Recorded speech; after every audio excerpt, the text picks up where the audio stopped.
নবম পে স্কেলের গ্যাজেট প্রকাশ, সরকারি চাকরিজীবীদের জন্য ঐতিহাসিক সুখবর। তো দর্শক, আজকে প্রথম আলো পত্রিকায় সরকারি চাকরিজীবীর জন্য একটি যুগান্তকারী প্রতিবেদন প্রকাশিত হয়েছে। তাই ভিডিওটি না টেনে শেষ পর্যন্ত দেখুন। আর এখন পর্যন্ত যারা আমাদের চ্যানেলটি সাবস্ক্রাইব করেননি, দ্রুত সাবস্ক্রাইব করে ফেলুন। মহার্ঘ ভাতা ও নবম পে স্কেলের সর্বশেষ আপডেট সবার আগে পেতে আমাদের চ্যানেলটি সাবস্ক্রাইব করে রাখুন। তো দর্শক, বহু প্রতীক্ষার অবসান ঘটিয়ে অবশেষে বাংলাদেশের সরকারি চাকরিজীবীদের জন্য সবচেয়ে কাঙ্ক্ষিত খবরটি আজকে চলে এসেছে।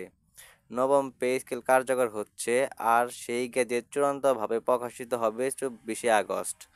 অর্থ মন্ত্রণালয়ের ঘোষণা অনুযায়ী নবম পে স্কেল কেবল একটি সাধারণ বেতন বৃদ্ধির ঘোষণা নয়, এটা হচ্ছে একটি নজিরবিহীন অর্থনৈতিক সংস্কার সরকারি চাকরিজীবীদের জীবনমানে পরিবর্তন আনার জন্য।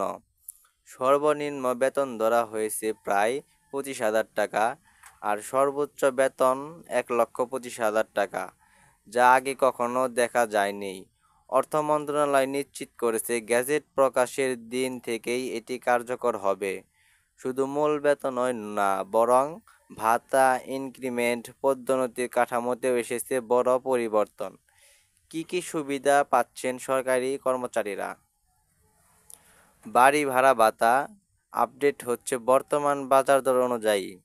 চিকিৎসা ভাতা, উন্নত স্বাস্থ্যসেবা নিশ্চিতের লক্ষ্যে বৃদ্ধি। উৎসব ভাতা, কমপক্ষে 2টি উৎসবে সম্পূর্ণ মাসিক বেতনের সমপরিমাণ ভাতা। যাতায়াত ভাতা বাড়ানো হয়েছে জ্বালানির মূল্য বৃদ্ধির বিবেচনায়। শুধু তাই নয়, বার্ষিক ইনক্রিমেন্ট এখন হবে আরও স্বচ্ছ ও পারফরমেন্স ভিত্তিক। পদোন্নতির ক্ষেত্রেও থাকবে স্বচ্ছতা ও সুযোগ বাড়ানো। এখন আসা যাক সবচেয়ে বড় পরিবর্তনের দিকে।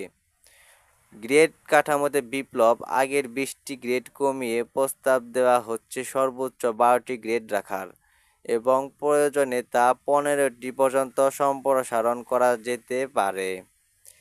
এর মানে হচ্ছে আরও দ্রুত এবং স্বচ্ছভাবে পদোন্নতির সুযোগ তৈরি হবে।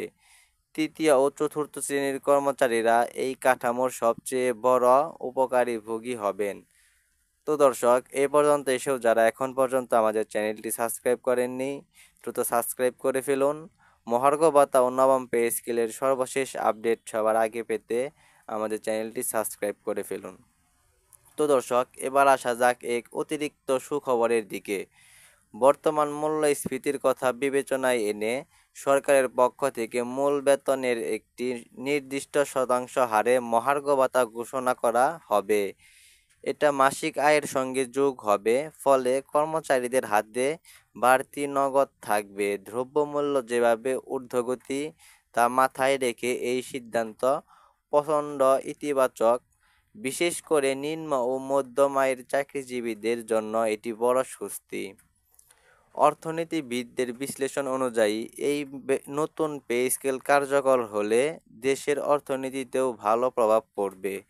সরকারি চাকরিজীবীদের হাতে বাড়তি অর্থ, ভোগ সামগ্রীর চাহিদা বৃদ্ধি, বাজারে অর্থ প্রবাহ বাড়বে, ব্যবসা বাণিজ্য গতি আসবে। তবে এর একটি চ্যালেঞ্জ হচ্ছে, এর বাড়তি ব্যয় সরকারের বাজেটের উপর চাপ তৈরি করতে পারে।